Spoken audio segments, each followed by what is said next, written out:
इस चौकड़ी की चौथी कड़ी शगुफ्ता भी हॉस्टल में अपने कदम रख चुकी थी, लेकिन उसके चेहरे पर छाई हुई उदासी को देखकर बानी, जहानवी और रूपाली कोई भी अपने चेहरे पर खुशी की चमक नहीं ला सकी थी। कमरे में छाई हुई उदासी को आखिरकार जहानवी ने ही भंग किया था। शगुफ्ता यार, तेरे बिना हॉस्टल और स्कूल कितना सूना सूना सा लग रहा था, लेकिन ये अच्छा हुआ कि तुम बिल्कुल सही समय पर वापस आ गई हो।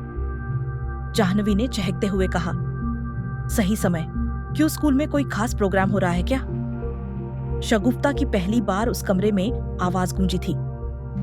कल इस हुस्न ए मलिक्का का इस साल का 3रा बर्थडे सेलिब्रेट किया जा रहा है, और यार, अगर तुम इस सेलिब्रेशन में शामिल नहीं होती तो ये सेलिब्रेशन कितना अधूरा लगता। जाह्नवी लगातार चहक रही थी। मतलब तुमने स्कूल का एक और बकरा हलाल कर दिया है? इस बार शगुफ्ता के चेहरे पर भी मुस्कान उभर आई थी। अब क्या करूं यार, तेरी ये दोस्त आदत से मजबूर है, और वैसे भी आईफोन का नया मॉडल मार्केट में आ चुका है, तो अब नया बकरा कटेगा तभी तो आईफोन मिलेगा। जाह्नवी ने खिलखिलाकर हंसते हुए बोला। यार, तू इतनी अमीर फैमिली से है, तेरे पापा तेरी एक आवाज पर तेरी हर ख्वाहिश पूरी कर सकते हैं, फिर तू ये चिंदी चोरी वाले कामों से अपने शौक क्यों पूरे करती है? इस बार शगुफ्ता से पहले ही रूपाली बोल पड़ी थी। बोला ना यार मैंने कि आदत से मजबूर हूं। अपनी इन हरकतों से मैं ये चेक करती हूं कि अभी मेरी मार्केट में कितनी वैल्यू बची हुई है। जाह्नवी के इस बेतुके से जवाब को सुनकर इस बार बानी भी उसे अजीब सी नजरों से घूरने लगी थी। मैंने सुना है कि कुछ लोग अच्छे खासे पीते घर के होने के बावजूद बड़ी बड़ी दुकानों से ब्रांडेड चीजों की चोरी करते हैं। तुम भी शायद चोरी करने के उसी सिंड्रोम से पीड़ित हो। बानी ने जाह्नवी की तरफ देखते हुए हिकारत भरे स्वर में बोला। मेरे इस सिंड्रोम की वजह से तुम लोगों को भी तो साल में 3-4 बार मेरा बर्थडे सेलिब्रेशन का और दावत उड़ाने का मौका मिलता है। जाह्नवी ने फिर से बेपरवाह अंदाज में बोला। साली, एक दिन तू जाएगी 12 के भाव में। आजकल हर तीसरे दिन कोई न कोई दिलजला अपनी माशूका को उसकी बेवफाई की सजा मौत दे रहा है। इस बार बानी ने गुस्से भरे स्वर में बोला।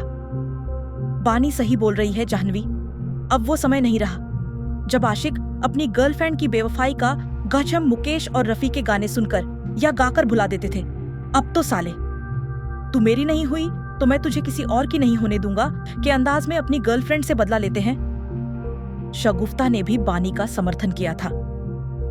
जब ऐसा कोई आशिक टकराएगा तब उससे भी निपट लूंगी यार, लेकिन मुझे ये सब एडवेंचर जैसा लगता है। साला, लाइफ में कुछ एडवेंचर भी तो होना चाहिए। जाह्नवी पर किसी की बात का कोई अब भी असर नहीं हो रहा था। इसे इसके हाल पर छोड़ो यार, जब तक इसे ठोकर नहीं लगेगी तब तक इसे अक्ल नहीं आएगी। इसकी अक्ल पर मोहब्बत का नहीं बल्कि लालच का पर्दा पड़ चुका है, इसलिए इसे समझाना बेकार है। उस बार रूपाली ने तपे हुए स्वर में बोला। तुम लोगों के पास भी तो हर वक्त मुझे नसीहत देने के अलावा कोई काम नहीं होता। 1000 दफा बोल चुकी हूं कि जो मेरे साथ होगा उसका सामना मैं खुद कर सकती हूं, फिर क्यों हर समय तुम तीनों रायचंद बनने की कोशिश करते हो? जाह्नवी ने भी रूपाली की बात का जवाब उसी तल्ख अंदाज में दिया था। चलो जानू, गुस्सा थूक दो और ये बताओ पार्टी कहां पर है? एकाएक शगुफ्ता ने बदले हुए स्वर में बोला। विक्रम के घर पर, जाह्नवी ने संक्षिप्त स्वर में बोला। तेरे नए बकरे का नाम विक्रम है? शगुफ्ता ने मुस्कुराते हुए पूछा। मेरे सामने तो उसे बकरा बोल सकती है, लेकिन विक्रम के सामने उसे विक्रम ही बुलाना, कहीं उसके सामने भी उसे बकरा मत बोल देना। जाह्नवी ने चेतावनी भरे स्वर में तीनों की तरफ देखते हुए बोला। चिंता मत कर, जब तक तुझे तेरे गिफ्ट नहीं मिल जाते तब तक हम में से उसे कोई बकरा नहीं बोलेगा। लेकिन ये तो बता, तुझे तो कल नया आईफोन मिल जाएगा, फिर तू अपने इस पुराने आईफोन का क्या करेगी? इस बार शगुफ्ता ने मतलबी अंदाज में पूछा। करूंगी क्या? तुम तीनों ने से जिसे भी चाहिए होगा वो ले लेना। मैं इतने सारे फोन अपने पास रखकर क्या करूंगी? जाह्नवी ने दिलदार स्वर में बोला। तू अपनी इस पाप की कमाई को अपने पास ही रखना, मुझे तो कुछ भी नहीं चाहिए। बानी ये बोलकर कमरे से तेज कदमों से बाहर निकल गई थी। रूपाली और शगुफ्ता के साथ ही जाह्नवी भी अजीब सी निगाहों से उसे कमरे से बाहर जाते हुए देखती रही। ये साली हमेशा मूड खराब कर देती है मेरा। अगर मेरी रूममेट नहीं होती तो अभी इसे पाप और पुण्य समझा देती। मुझे नहीं पता कि ये उस मैथ लब के टीचर के साथ क्या गुल खिला रही है, जाह्नवी ने जहरीले स्वर में बोला। बानी कोई गुल नहीं खिला रही है, वो टीचर ही एक नंबर का हरामी है।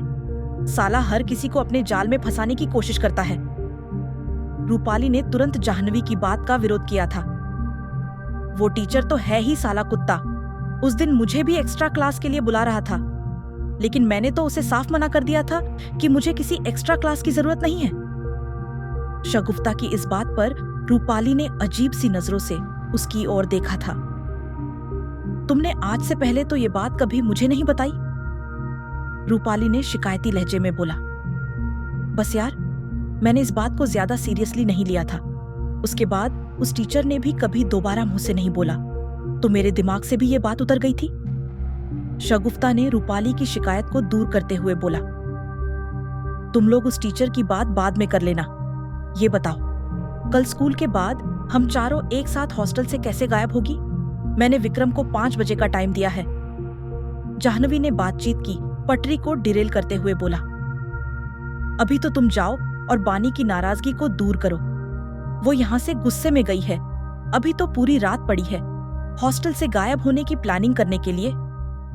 रूपाली ने जाह्नवी को वहां से दफा करने वाले अंदाज में बोला। जाह्नवी ने एक नजर उन दोनों पर डाली और फिर वहां से बिना कुछ बोले मुस्कुराती हुई कमरे से बाहर निकल गई। जाह्नवी के रूपाली के कमरे से विदा होने के कोई 1 घंटे के बाद किसी ने उनके रूम का दरवाजा खटखटाया तो रूपाली हड़बड़ाते हुए अपने बेड से दरवाजा खोलने के लिए उठी थी। दरवाजा खोलने पर उसने दरवाजे पर बानी को खड़े हुए पाया था। इससे पहले कि रूपाली कुछ बोल पाती, बानी ही बोल पड़ी थी। जाह्नवी अभी तक यहीं पर है क्या? बानी ने कमरे के अंदर घुसते हुए पूछा। उसे तो यहां से गए हुए तकरीबन 1 घंटा हो चुका है। रूपाली से पहले ही इस बार शगुफ्ता ने जवाब दिया था, जो कि बानी की आवाज सुनकर उसके पास आ चुकी थी। लेकिन वो तो अभी तक रूम में आई ही नहीं है। बानी ने परेशानी भरे लहजे में बोला। कहीं साली ने विक्रम को आज रात को 12 बजे ही अपना जन्मदिन सेलिब्रेट करने के लिए यही हॉस्टल में तो नहीं बुला लिया? रूपाली ने आशंकित स्वर में बोला। हो सकता है वो कमीनी कुछ भी प्लान कर सकती है, लेकिन उसने हमें तो इस बारे में जरा सा भी हिंट नहीं दिया था। शगुफ्ता ने भी रूपाली की आशंका का समर्थन किया था। लेकिन अगर उसका विक्रम को हॉस्टल में बुलाने का कोई प्लान होता तो वो हमें जरूर बताती, क्योंकि वो बर्थडे सेलिब्रेट तो रूम में ही करती। कोई हॉस्टल की छत पर तो सेलिब्रेट नहीं करेगी। बानी ने उन दोनों की बात से असहमति जताते हुए बोला। फिर वो कहां जा सकती है? इस बार रूपाली की आवाज मानो किसी कुएं से आ रही थी। कहीं उसने अपनी आशिकी का लेबल नेक्स्ट लेवल पर तो नहीं बढ़ा दिया है? एक साथ 2-2 चक्कर चला रही हो। शगुफ्ता ने नया शिगुफा छोड़ा।